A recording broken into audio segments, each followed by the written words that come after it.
श्री स्वामी समर्थ. तर मित्रांनो, आपण सर्वांनीच पारायण हा शब्द नक्की ऐकला असेल व अनेकदा कानावरही पडला असेल.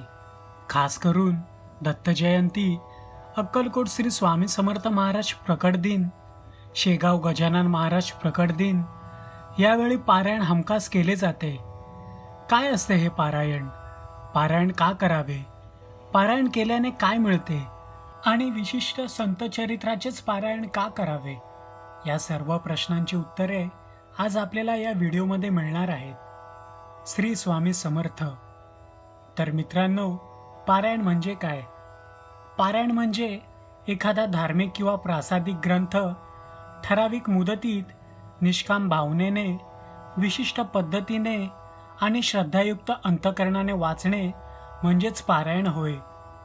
तर पारायण का करतात? पारायण केल्यावर काय मिळतं? एखादं संकट दूर होण्यासाठी किंवा एखादी इच्छा किंवा एखादा विशिष्ट हेतू पूर्ण होण्यासाठी, तसेच एखादं कार्य सिद्धीत जाण्यासाठी पारायण केले जाते. पारायण म्हणजेच आपणास काय हवे ते आपल्या आईकडे सांगणे, म्हणजेच त्या ईश्वरास प्रार्थना करणे होय. बाळाने कितीही हट्ट केला तरी त्याच्यासाठी काय योग्य ते फक्त आईला समजते. तसे भक्तासाठी काय योग्य ते तो ईश्वरच ठरवू शकतो.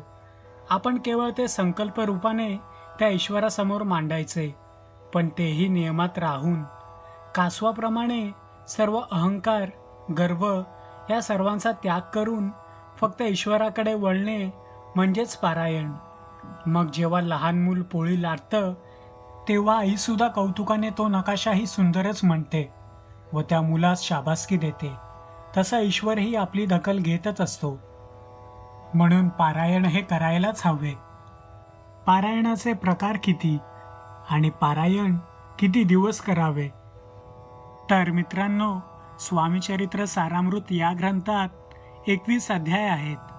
ते 21 अध्याय वाचून पूर्ण झाले की एक पारायण होते असे मानतात. असे तुम्ही 7, 9, 11, 21 अशी पारायणं करू शकता. मग तुम्ही पारायण कसंही केले तरी चालते.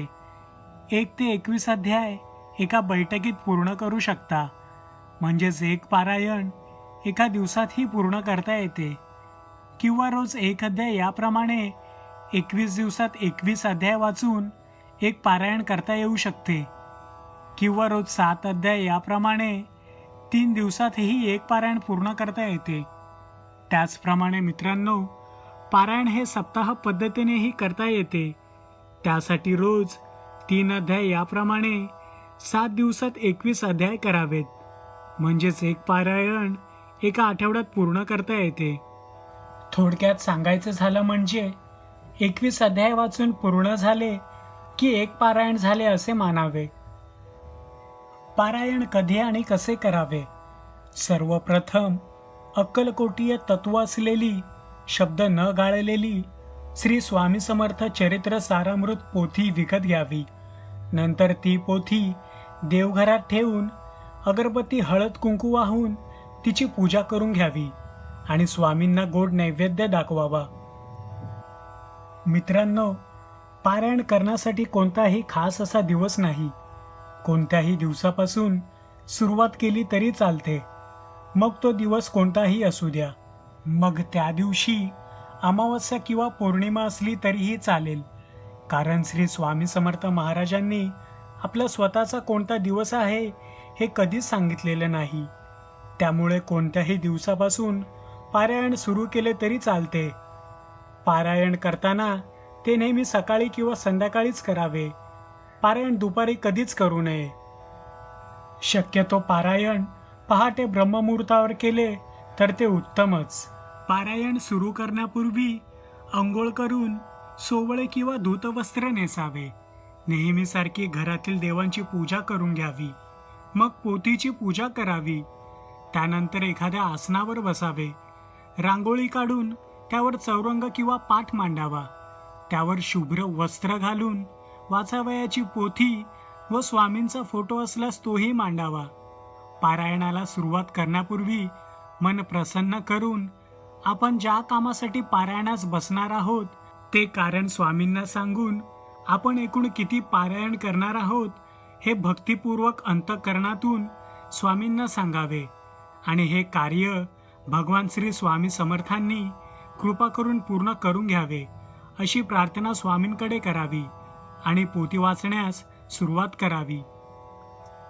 पारायणाचे उद्यापन कसे करावे?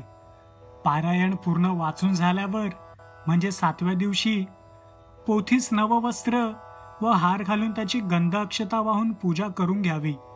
स्वामींना सात्विक पंचपक्वानाचा नैवेद्य दाखवावा आणि तेच उद्यापन समजावे. नैवेद्यात आपल्या स्वामींना आवडणारे पदार्थ करावेत. त्यामध्ये पुरी किंवा कुठचीही भाजी, गोड शिरा किंवा खीर, वरण भात असा बेत करावा.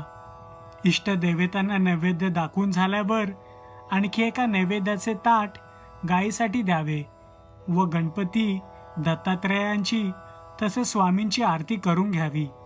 आरती झाल्यावर नंतर साष्टांग नमस्कार करून पारायण काळामध्ये झालेल्या चुकांबद्दल क्षमा मागावी व अशीच तुमची माझ्यावर सदैव कृपादृष्टी असावी अशी प्रार्थना देखील करावी.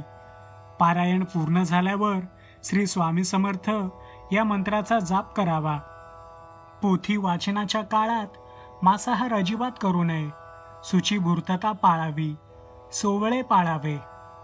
संपूर्ण दिवस देवतेचे स्मरण करावे. पारायणाची जागा स्वच्छ, शुद्ध, मन प्रसन्न करणारी व शांत असावी. ग्रंथ जमिनीवर ठेवू नये. ग्रंथ चौरंगावर व पाटावर नवे कोरे रेशमी वस्त्र पसरून त्यावर ठेवावा. पारायण काळात ग्रंथ ठेवलेल्या जागेवरून हलवू नये. ग्रंथ वस्त्रातही बांधून ठेवू नये. समाप्तीच्या दिवशीही तो उघडाच ठेवावा. पारायणासाठी पूर्वाभिमुख बसावे. धूत वस्त्र परिधान करावे. काळे वस्त्र नेसू नये. कायिक, वाचिक आणि मानसिक शुद्धी राखावी. पारायणकर्त्याने पारायणाच्या जागी जमिनीवर चटई किंवा पांढरे घोंगडे अंथरून झोपावे. आचरण शुद्ध व निर्मळ ठेवावे. आहारावर नियंत्रण असावे. साधकांनी बाहेरचे अन्न ग्रहण करू नये. पोथीचे पारायण मनात कुठल्याही प्रकारची भीती न बाळगता करावे. हे पारायण स्त्रियांनी सुद्धा करायला हरकत नाही. पारायण काळात सोयर सूतक आल्यास पारायण तेथेच थांबवून दुसऱ्या व्यक्तीकडून त्याचे विसर्जन करून घ्यावे. पोथी वाचनाच्या काळात मन शांत ठेवावे. घरात व कुठेही कलह करू नये. अशा तऱ्हेने पारायण करणाऱ्या साधकांना साधनेतले दिव्य अनुभव निश्चितच येतील. तर मित्रांनो, ही माहिती आवडल्यास नक्की लाईक करा आणि इतरांनाही शेअर करा. श्री स्वामी समर्थ.